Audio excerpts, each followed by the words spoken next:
Good afternoon, everybody. Hope you don't mind. I brought a few friends today. We got a lot to get through, so I'm going to keep it short on the front end, and then, of course, I'll be back up to take your questions. First, I'd like to invite Secretary of Treasury Stephen Mnuchin and National Security Advisor General H.R. McMaster up to discuss the new financial sanctions on the dictatorship in Venezuela that the president imposed today. They'll each deliver brief opening remarks and take your questions on that topic. After that, Homeland Security Advisor Tom Bossert will be up to give an update and take your questions on preparations for Hurricane Harvey. The administration has been closely monitoring the situation, and we want to make sure the American people are fully briefed on this important news of the day. And finally, after all of the three of them wrap up, I'll be back up here to take a few of your questions on other topics. Thanks. Good afternoon, everybody. As you've seen, the president signed a new executive order that strongly punishes the Venezuelan regime.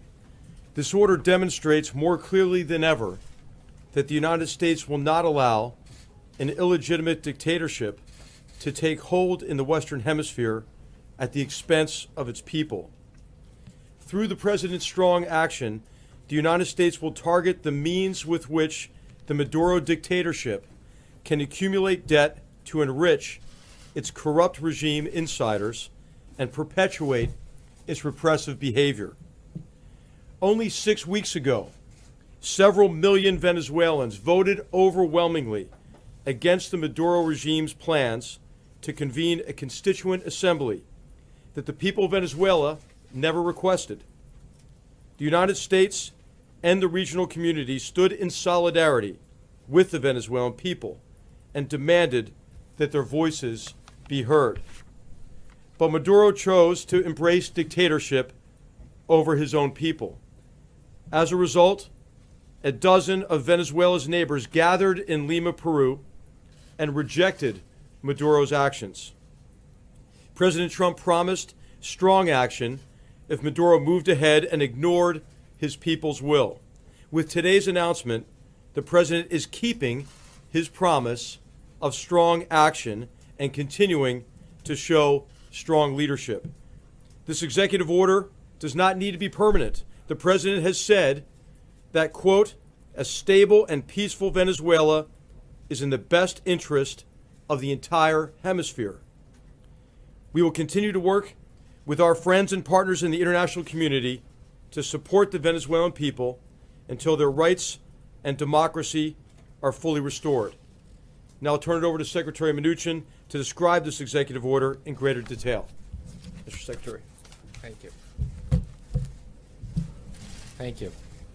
Today's executive order demonstrates the U.S. government's condemnation of tyranny and dictatorship in Venezuela.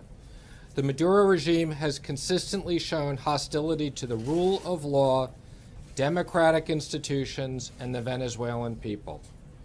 This has been a catastrophe for the country. Nicolas Maduro has financed his regime by hollowing out Venezuela through economic mismanagement, corruption, and the assumption of onerous debt. Let me be clear, today's action is focused on restricting the regime's access to American debt and equity markets. Maduro may no longer take advantage of the American financial system to facilitate the wholesale looting of the Venezuelan economy at the expense of the Venezuelan people. These measures will also undermine Maduro's ability to pay off political cronies and regime supporters and increase pressure on the regime to abandon its disastrous path. Under the executive order, U.S. persons are prohibited from engaging in specified dealings involving the government of Venezuela and its instrumentalities. This includes state-owned oil company PDVSA. These prohibitions extend to transactions or activities occurring in the United States and cover both debt and equity instruments. In an effort to minimize the undue harm to the American and Venezuelan people and global markets, we are issuing general licenses permitting transactions that would otherwise be prohibited under the executive order. These include a 30-day wind-down period, the financing for humanitarian goods to Venezuela, and certain dealings in specified debt instruments that trade on secondary markets, and certain dealings with U.S. entities owned or controlled by the government of Venezuela. Also, the executive order carves out short-term financing for most commercial trade, including the export and import of petroleum. This executive order builds on a number of actions taken by the U.S. government to prevent the flow of funds to Maduro's regime. On my first day in office, I was here with you at this podium where the Treasury Department designated the Venezuelan vice president under the Kingpin Act, and this year alone, we have sanctioned 30 Venezuelan officials, including Maduro himself. We urge those within the regime, including those who have been sanctioned, to distance themselves from the violence and the dictatorship. President Trump made it clear the status quo is unacceptable. Today's actions is the next step towards freedom for the Venezuelan people. We will continue working to achieve this goal with allies around the world who have widely condemned Venezuela's dictatorship. With that, I'd be happy to take some questions. Very thanks. Could you describe the carve-outs for debt trading on secondary markets? Do you have a sense of exactly how long those carve-outs will last and what they consist of specifically? So there will be a general license that carves out specific debt instruments that we know are held by U.S. entities. So we want to make sure that U.S. pensions or U.S. fiduciaries are not hurt by this, and if they want to sell their bonds, they can do so. But this will limit any new investments. Question for both of you. General McMaster, the President had indicated that military action was on the table. Is that still the case given this new round of sanctions? And can you talk about potential concerns about the impact this could have on the broader region there and the economic crisis that's already in place? Well, I'll let the General comment first on military actions, and I'll comment on that. Well, the President directed us not just to develop plans for the current situation, but to anticipate the possibility of a further deterioration within Venezuela. As you know, the Venezuelan people are suffering tremendously, suffering more and more every day as they see democracy distinguished and this autocratic regime put in place. And so the President said, if things get worse, how could they get worse? And what are a range of options available to him that we could take in concert, certainly with our partners in the region. And that includes military actions. On the economic front, I would say our plan has to continue to turn up the heat on the Venezuelan government. And these specific actions we've tried to balance, things that don't hurt the Venezuelan people, so we have made sure that humanitarian efforts are still allowed. We've also made sure that certain U.S. entities can continue to trade, but we view that this will have a significant impact, and in no way do we want the American economy and the American financial markets to continue to finance these activities. Thank you, sir.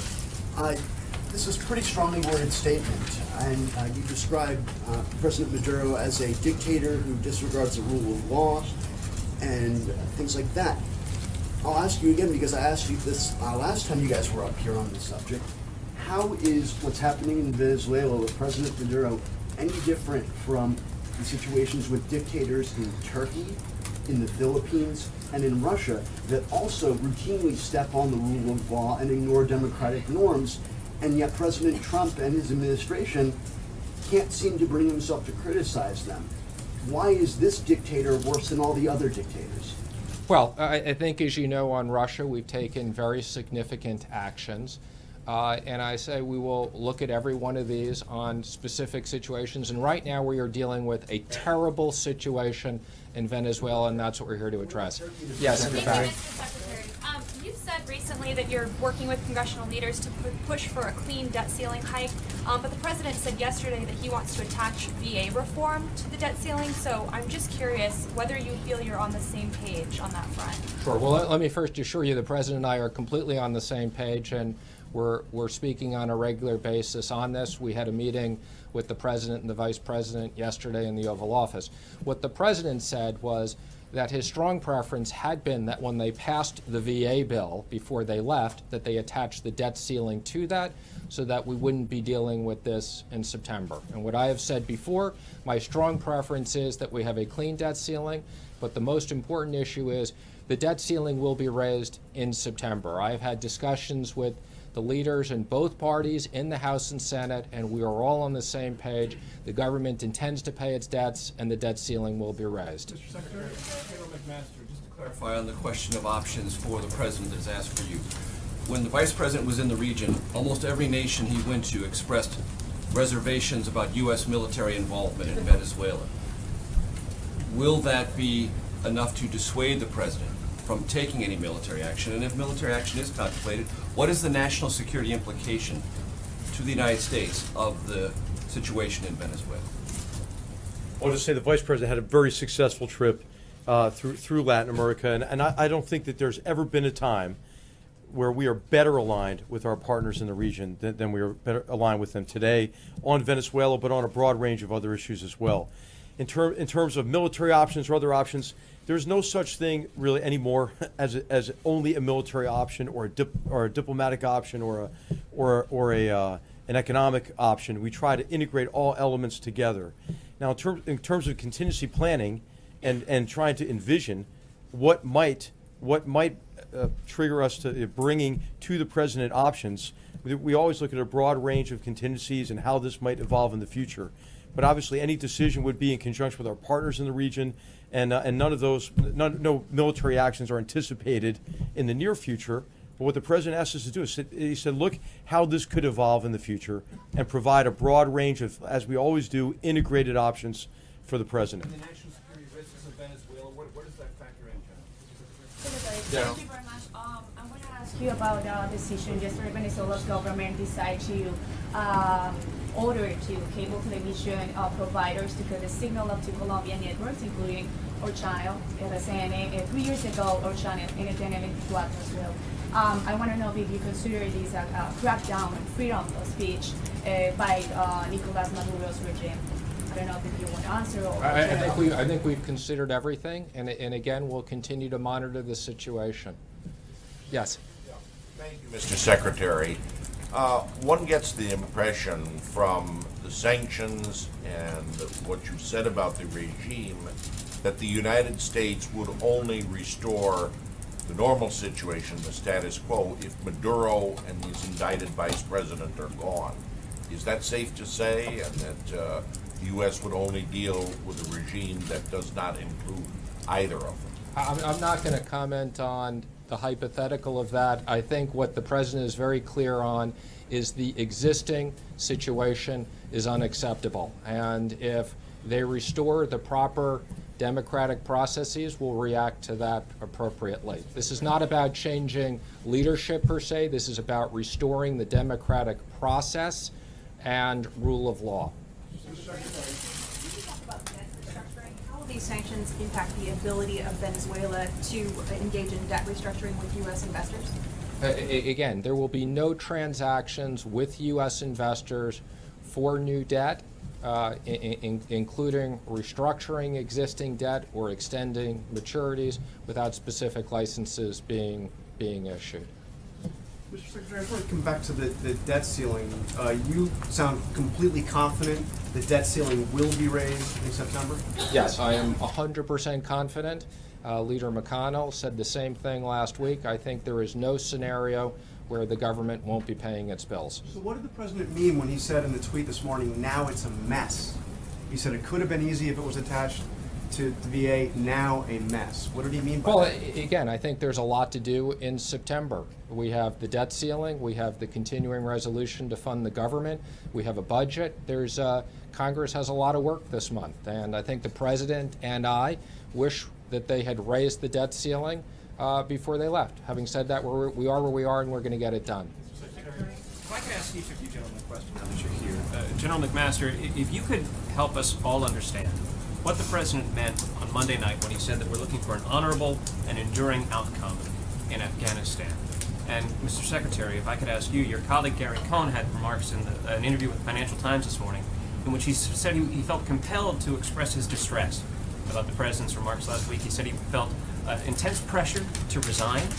He said that he won't do so, but he believes that the administration must do better confronting hate groups. Do you associate yourselves with those remarks, and did you feel the same pressure that Gary Cohn said he felt to resign? Well, let me first comment. I think, I put out an extensive statement earlier last week on my view of the situation. I think there's no question that the president was not equating the hate groups with the people who were peacefully, and under no circumstances was I going to resign. Gary and I have known each other for 20 years. I can tell you I'm speaking to him every day. His number one focus is absolutely working on tax reform with me and getting tax reform done, and Gary's committed to be here and couldn't be more excited about that. In terms of the outcome in Afghanistan and broadly in connection with the South Asia strategy, the president gave us very clear guidance that we worked on, as you know, over the period of several months across the whole national security team.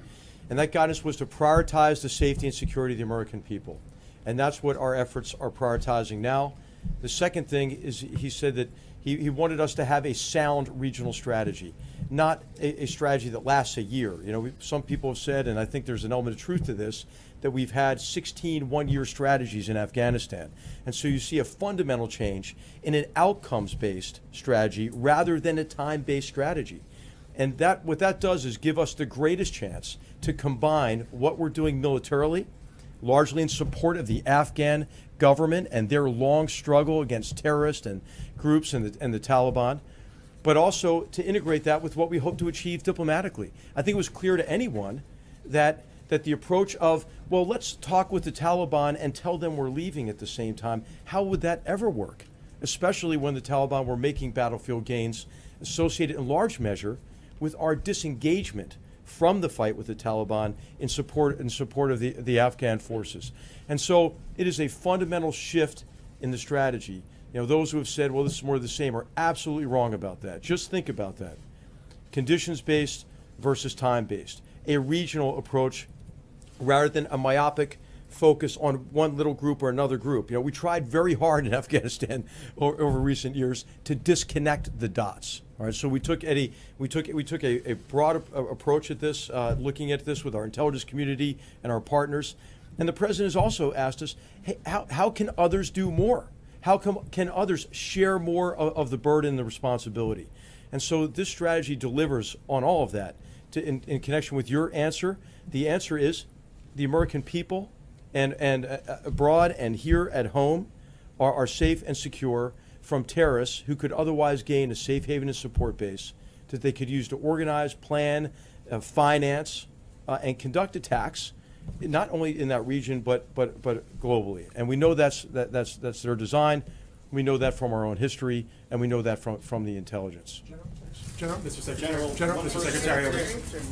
General McMaster, following on that, given the history and the ideology of the Taliban, are you confident that a political solution, settlement could ever be reached with the Kabul government that wouldn't end up, once U.S. forces leave Afghanistan, and the Taliban reneging on their agreement and trying to take over Afghanistan again?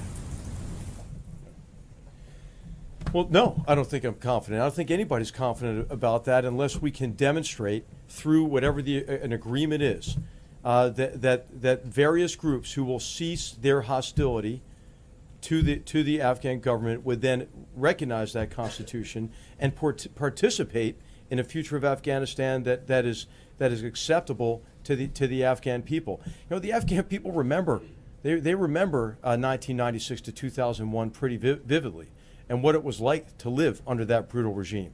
Now, the Taliban, as I mentioned, we work hard sometimes to disconnect the dots here, and especially in connection with the Taliban's relationship with Al-Qaeda, the Taliban's relationship with other terrorist organizations. But what we also recognize is none of these groups are monolithic or homogeneous either.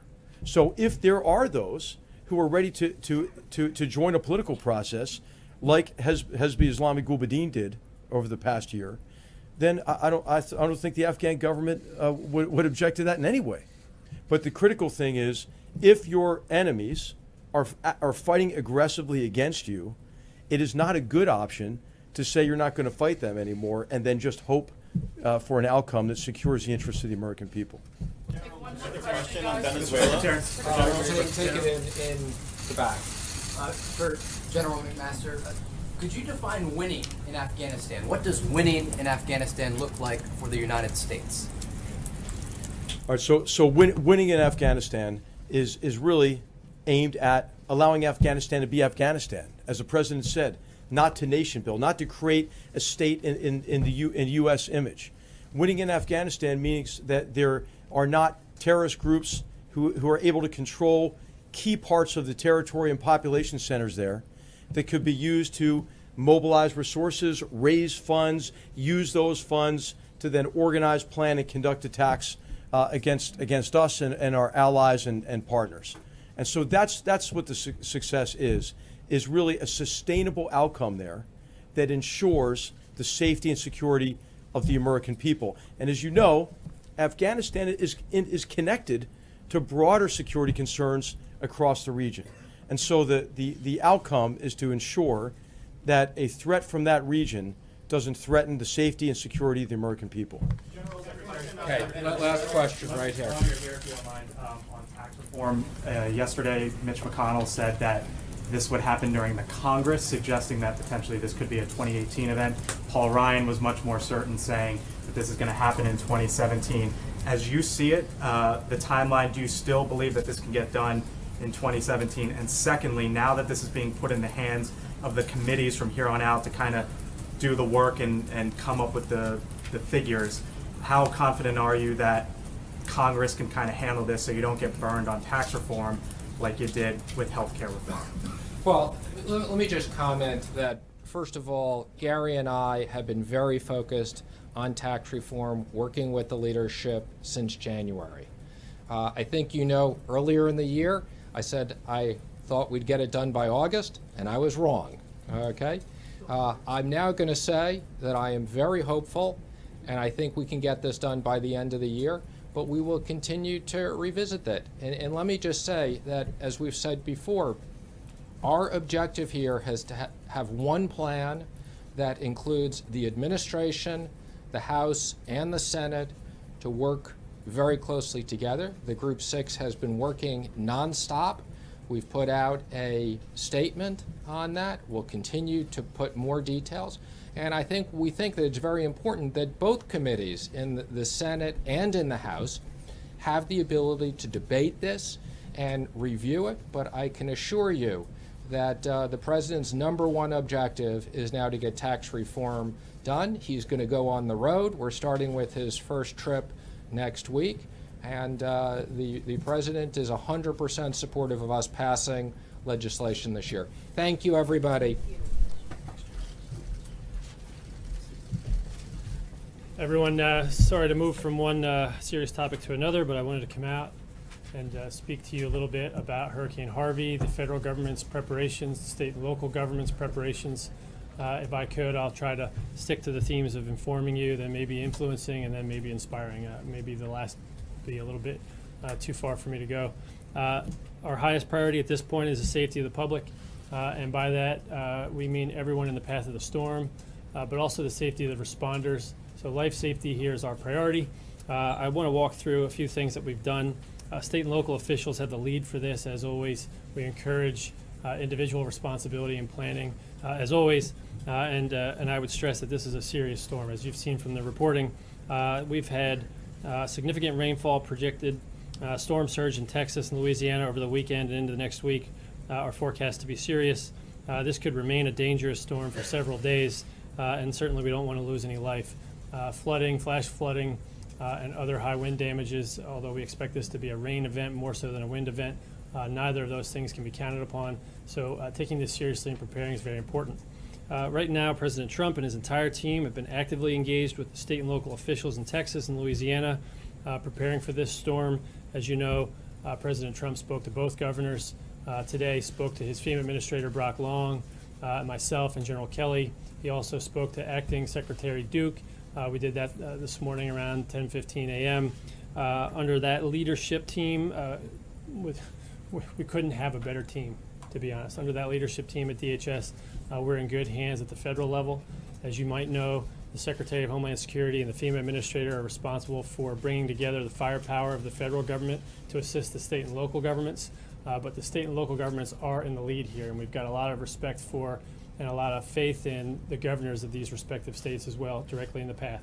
So Governor John Bel Edwards in Louisiana has a strong handle on what he's doing, and Governor Abbott in Texas likewise. So what we'd like to do is reinforce their planning efforts, challenge the people in the path to be prepared, to listen to their institutions and their state and local governments. Now's not the time to lose faith in your government institutions. Those emergency managers giving you advice and making recommendations for you to evacuate are doing so with your best interest at heart. We encourage you to listen to them. And then lastly, I'd encourage a little shameless plug here for all Americans to visit ready.gov. It sounds like something that might not teach you anything. Maybe you know how to take care of yourself, but I think maybe you'll learn something if you go there, and it would help you and your family. So with that, take some questions. If I can start with John, Carl. Hey, Tom, can you give us an idea of what the president is doing to monitor the developments of the storm and what he'll be doing as he moves to Camp David this weekend? How is he going to be in touch with federal officials and local officials? Yeah, so first I'll start with what he has done. We've been giving him fairly regular briefings, and by we I mean John Kelly and myself. We've also had him in touch with his Secretary of Homeland Security and his FEMA Administrator. That started several weeks ago, really several months ago, as we transitioned into this administration. You saw President Trump visit FEMA, give a talk to the team over there, but also to set his clear expectations for his new FEMA Administrator. I've known Administrator Long now for 15 years. We couldn't have picked a finer leader. He's had state director experience. He's had FEMA experience. He's absolutely the top of the top. And what the president will do as we move forward is continue talking directly with them, directly with the governors. If they have any unmet needs, that's our problem. That's the president won't tolerate that. But he'll also continue talking to me and the Secretary, now Chief of Staff Kelly. And as we move out to Camp David, as you know, he's got the full resources and capability to communicate with us. Will the president sign an emergency declaration before landfall? That has happened in the past to pre-prepare and set the funding in motion even before the event happens. Is that being contemplated? Will that be done today? That's being contemplated, and what we'll do is take the governor's request. I believe the governor's actually made that request. As you know, the process works thusly. First, the governor assesses whether he has unmet needs and the affected communities are unable to respond collectively to this event. If he makes that determination and a number of other statutory requirements, he then requests of the president federal assistance. That request moves through the FEMA regional administrator to the FEMA administrator up to the president. I believe it's in that process right now. Once it gets to the president of the United States with a formal recommendation from his FEMA administrator, he'll act on that very quickly. I'm under the impression that the governor of Texas has made that request, and it's at FEMA right now. Would you anticipate it tonight? If all the conditions are met and if it's appropriate to provide federal assistance, I believe the president will be very aggressive in leaning forward and declaring that disaster. Tom, Iowa Senator Chuck Grassley urged the president not to repeat the mistakes of the past, 2005 Katrina specific. How much is that in the back of your mind as you prepare for landfall of Harvey? And also, the hurricanes past, typically there are events where the hurricane goes through and then you come in the aftermath to pick up the pieces. I know Mark Lamondia and I were at Katrina in 2005. We saw what happened there. This time, though, this is going to be a multi-day event. What sort of challenges does that present in terms of trying to get aid to people who need it immediately while you still have buckets of rain coming down? Yeah, so a number of good questions there. I'd start with the first one. I was also in and through and had a role at FEMA during Hurricane Katrina. I remember it very clearly and had a role in helping our government write the lessons learned report from that. And so I think it's not just what's on my mind, but it's on the minds of all the emergency managers in our community, especially those in Texas and Louisiana. That experience is still in their memory, it's still in their experience, their muscle memory, and what we've done has gotten a lot better as a government. Congress has gotten better, passed laws to allow us the flexibility we need to employ, not just deploy, resources and assets in advance of an event, which Brock Long has marshaled heretofore. He'll employ those resources carefully if the state requests and we grant that declaration, which I suspect we might. And then lastly, to your point about how difficult it is to get assistance to people, I would say this. You never want to plan for the federal government to swoop in and provide everything that you need when you need it just on time, right? It's going to be 4.6 million people, I guess, in the path of the storm, depending on how the forecast goes. That's a lot of people. We encourage people to be ready, be prepared, take some responsibility for their own safety as the next 72 hours unfold. Of course, food, water, shelter are the primary concerns. But then secondly, when we provide that assistance, we do it in such a way that's so organized.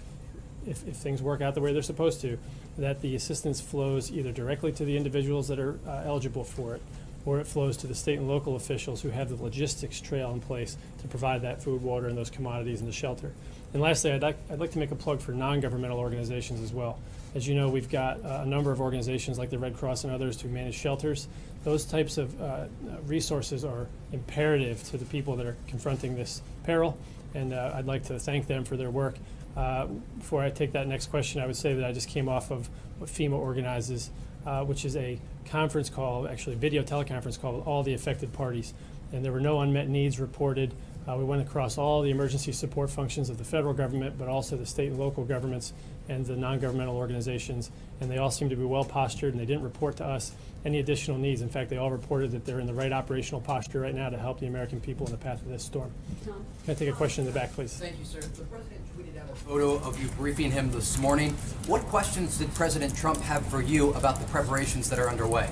So the president had three primary concerns. His first concern was the life safety and evacuation timing. Are people getting out of harm's way that need to get out of harm's way? And then his second concern was, do we have the appropriate resources to bring to bear? That was a question he directed at Administrator Long and Elaine Duke. Brock Long reported to him that we did, in fact, have all those resources pre-deployed. And really the third concern from the president's perspective after hearing the briefing was not only that the people in harm's way in Texas be prepared and be evacuated as appropriate, but that the people in Louisiana, should the forecast wobble in any direction, also be prepared. And so as we see this move to the south, the forecast track, don't lose track of the fact that we've got low-level areas all through the coast of Louisiana. 50% of the population in Louisiana lives on that coastal region. New Orleans, as we've seen before, to the allusion to Katrina, lives below sea level. They rely a great deal on pumps to pump water out. The Army Corps of Engineers and others, with FEMA's coordination, have been providing necessary electric power generation to those pumps to make sure that if the conditions were to materialize in New Orleans, that we don't have necessarily bad flooding that would put lives in harm's way. And so those were his three concerns: New Orleans, Texas, life safety, and evacuations. Yeah, thank you. Tom? I'm sorry, can I come here, please? Thank you. Can you tell us specifically who's going to be traveling with the president this weekend? You mentioned that you will be. Who will be accompanying you? And is there any discussion about the president canceling his trip in light of everything that you're saying? And then can you just give us a sense of how he and you and your teams are thinking about this? Is this a storm, are you anticipating, that will be of the magnitude of Katrina, given all the comparisons? No, I don't want to make that comparison. I guess the first answer is I don't have any insight into the travel package with the president, but I do have insight into the resources he has available to him at Camp David. So it is just as well resourced as the White House, so he'll have access to anybody, all the communications means that he might need. So it's not a trip. I wouldn't characterize it as a trip. It's just 45 minutes up the road, as you all know. For those of you in America thinking Camp David is far away, it's right up the road. So secondly, I would say that we're not seeing this, and every disaster is different. So I don't want to make any strong comparisons here. But I would say this. For the person affected, if your house is flooded, it doesn't matter if 10,000 other houses are flooded or 10 houses are flooded. So what you need to do is be prepared for your own damages, your own consequences. The governments need to be prepared for the uniqueness of each community. We've got some low-level islands here, Galveston and others, that might be in the storm surge path. But Katrina was a massive event. It was a staggering event that took place in just the perfect condition. And as you know, we had a flooding event associated with levee failure and other things. So I don't want people to draw those comparisons. I won't characterize the magnitude of this event until it's over, though. Can I go here? The nation's fuel supply chain may be impacted by this hurricane. What are you doing to prepare for that? Give me a sense about the concerns that you've expressed to the president about that particular issue. Yeah, so a number of things inform my thinking here at the White House for the president. And one of the things I hope to do is have full faith and trust, and I do in this case, in the responders at the state and local level and at the Federal Emergency Management Agency, to coordinate and bring to bear the full resources of the cabinet to keep this regional event focused on the life-saving, life-sustaining efforts and to make sure Americans in harm's way are protected. The second concern you have, though, is making sure that that regional event doesn't lose containment and become a national or international event. And so as the refining capacity, as I understand it, approximately 50% of the Gulf Coast refining capacity and a third of the U.S. capacity is in the storm's path. That's something we have to take very seriously. There have been reports on that speculating on potential gas price increases and so forth. I'm not in a position to confirm those increases, but I will tell you that the last report I received was that the appropriate steps were being taken by the private sector to take their refineries into a position where they were ready to withstand some wind and some flooding.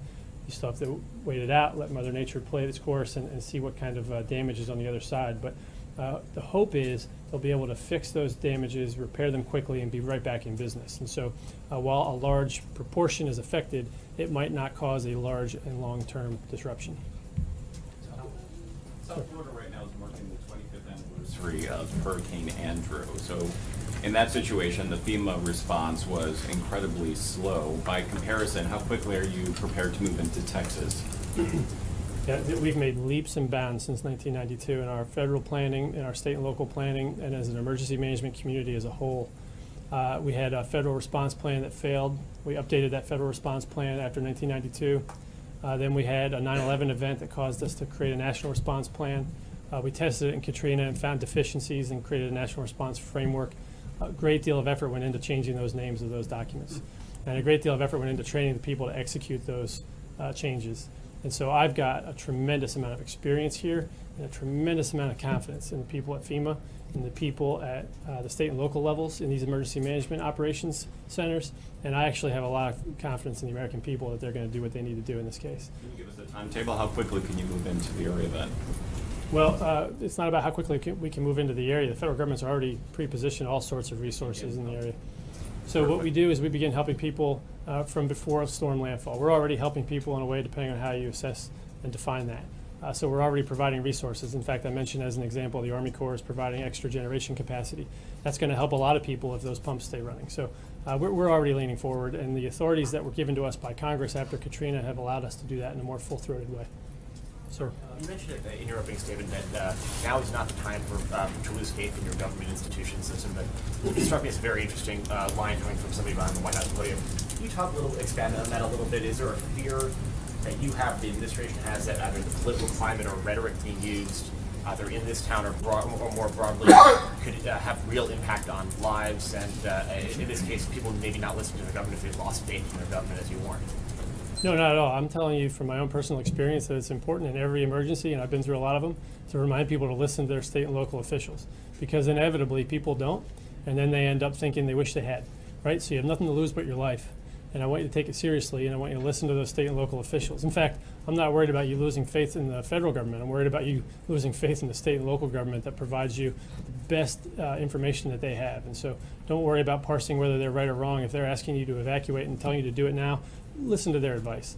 Oftentimes people try to supplant their own judgment for theirs, and what they don't understand is the number of time, man hours that go into planning those evacuation routes. You have to coordinate them with other counties farther north, and you have to do road closures and reverse the traffic flow, and there are things that people just might not be aware of. So have a little faith in the professionalism of your emergency managers, listen to their advice, and you'll be better off for it. And lastly, I'd say if you do, and you're out of harm's way, you don't put a responder's life in jeopardy later, and you allow us to recover more quickly, which is really the goal. Yeah. Some controversy in Texas, and I'm thinking of Corpus Christi, about mandatory evacuation.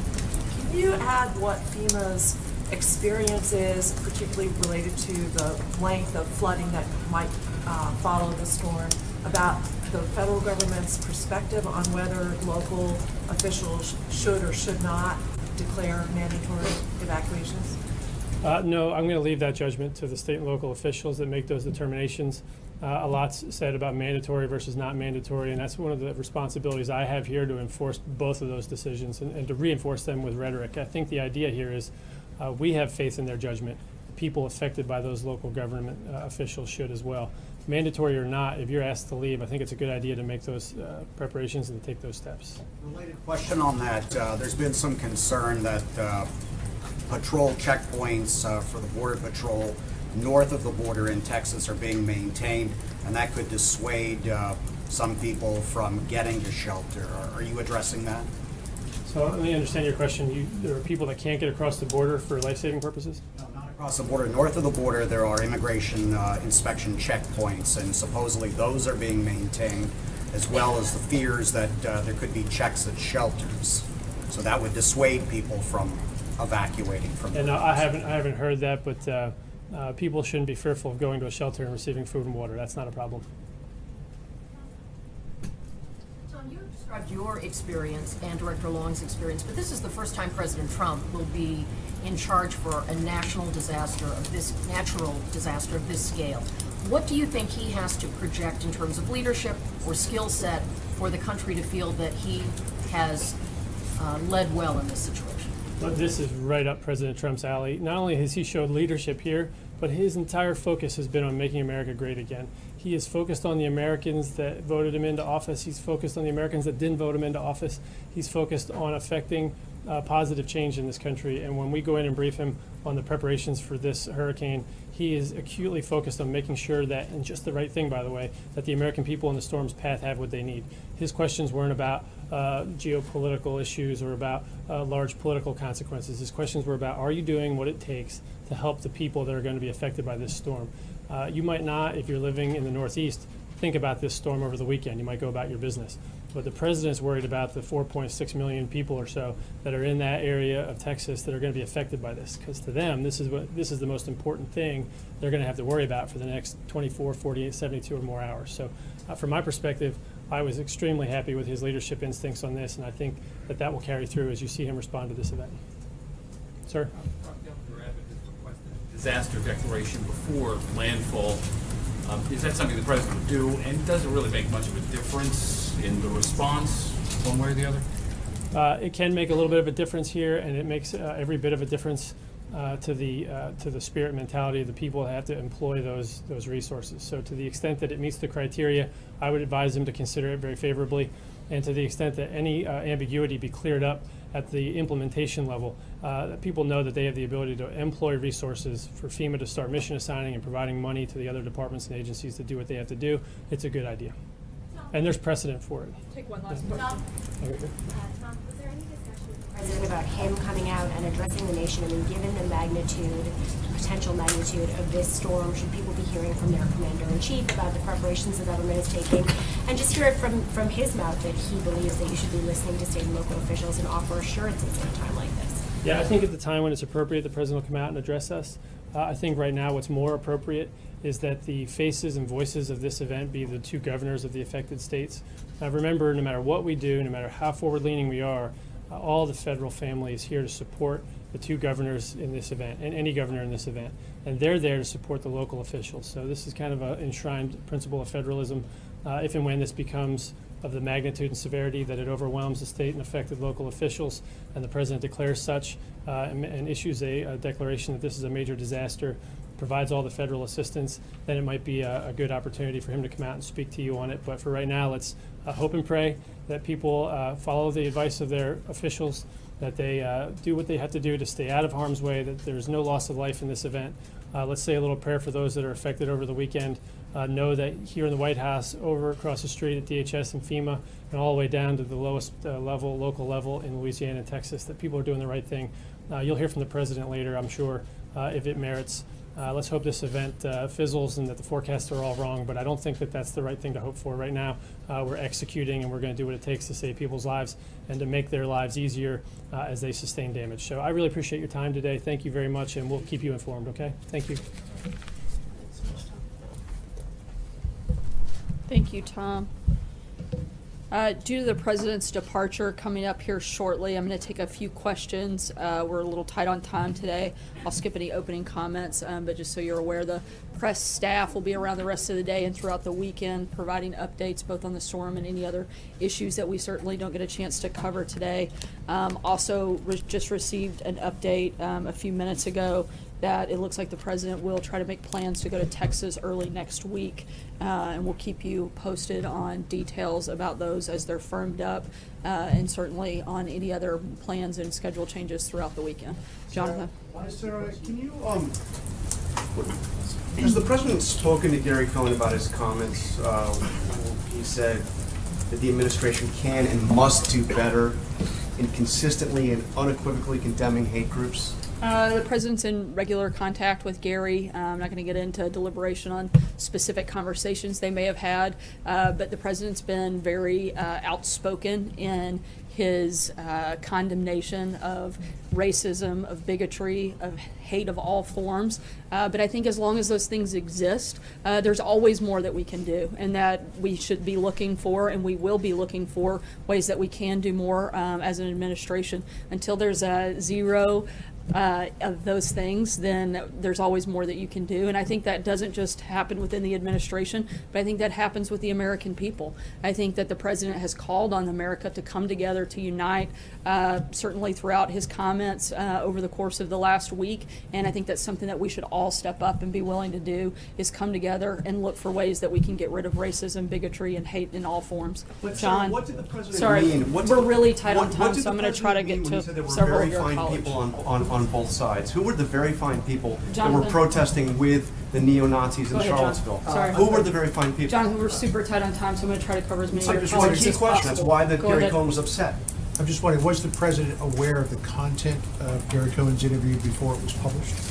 Look, I think everybody wants to focus on a really small part of that interview. 95% of that interview was on tax reform, and we're looking at a very small portion of it. The president, as I said, and Gary have spoken many times.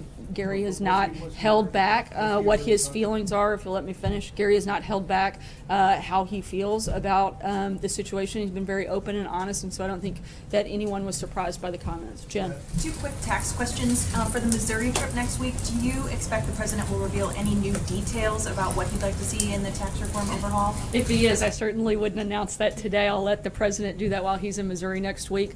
I know he's looking forward to really focusing on tax relief for middle-class Americans as we move into the fall. That's going to be a very big priority for this administration, and something I think that everyone can expect to hear a lot more about over the coming weeks.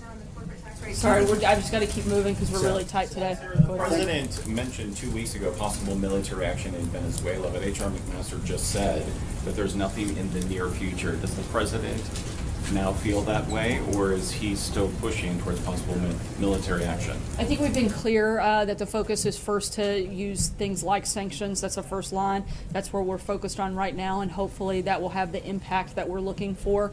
Again, we, as General McMaster said, we leave all options on the table, and we're not taking any of those things off, but nothing in the immediate, and we're going to focus on these sanctions at this point. Kristen? Sorry, go ahead. Thank you. I want to ask you about DACA. Has the president made a decision about whether to end or phase out DACA, and is that imminent? The administration has indicated several times before that the DACA program is under review. It continues to be under review, and we have an announcement on it. We'll let you guys know. Sarah? Again, once we have an announcement on that, we'll let you know. Thanks, Sarah. A number of charities and other groups have canceled events scheduled at Mar-a-Lago in the wake of the President's Charlottesville comments. Does that, coupled with these Mr. Cohn comments that we've discussed, the disbandment of the Business Council, does that make him rethink and reconsider at all his remarks and his reaction in the wake of Charlottesville? I can't speak to anything regarding the Trump Organization, but I can tell you that, again, and I'll echo the president's comments, his words, and his feelings on this situation, is that he condemns this in the strongest form possible. We will continue to do that and continue to look for ways to bring America together. That's the focus of this administration currently, and will continue to be as we move forward. John Decker. Thanks, Sarah. The president today took to Twitter to criticize Senator Bob Corker, and in just the past month, he's criticized a number of Republican senators. He's criticized Leader McConnell on Twitter, Senator John McCain, Senator Flake, Senator Graham of South Carolina, Senator Lisa Murkowski of Alaska. What is the end game for the president? What does that do for him in terms of trying to move his legislative agenda forward when he criticizes these important people, given the majorities are so slim in the Senate, that are necessary to move his legislative agenda forward? I think it's clear that the end game is for Congress to do its job and actually pass legislation. I think the American people are very frustrated with Congress's lack of action, and for years they've been all talk and no action, and we're looking for them to step up at this point. Sorry guys to cut short today. We'll be around for the rest of this afternoon to answer your questions, but as you know, the president is departing here in a few minutes. Thanks so much, guys. You gonna watch the fight?